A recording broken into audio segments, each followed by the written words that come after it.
31 parto e raggiungo Don Paolo Saratin, un nostro prete giovane che è già dai primi di novembre nella Baia a Livramento, e proprio perché non deve rimanere solo, che è un rischio che voglio che eviti, io vado a affiancarlo e a collaborare con lui.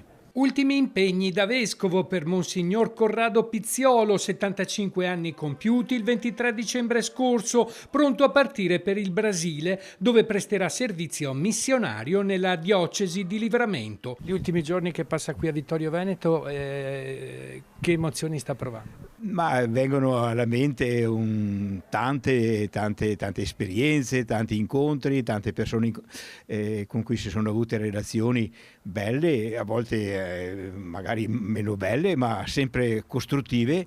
Ed è un momento così di memoria grata, ecco, non tanto di nostalgia o altro, ma di riconoscenza. Domenica scorsa, durante una solenne concelebrazione in cattedrale a Vittorio Veneto, il segretario del Consiglio pastorale Emiliano Zuccolotto lo ha salutato a nome della comunità. Pizziolo rimarrà in missione fino agli 80 anni, finché la buona salute mi sosterrà, ha precisato. La salute è buona e quindi ho pensato che per alcuni anni posso fare questo servizio. In missione Pizziolo avrà l'opportunità di stare con molti fedeli e soprattutto con i giovani che hanno tanto bisogno di aiuto in questi tempi di grandi cambiamenti. Dentro al cuore non sono cambiati, perché sono sempre ragazzi e giovani che guardano con speranza il futuro e hanno bisogno di essere sostenuti e accompagnati non solo da belle parole o da promesse che magari poi non vengono mantenute, ma da esempi concreti, da testimonianze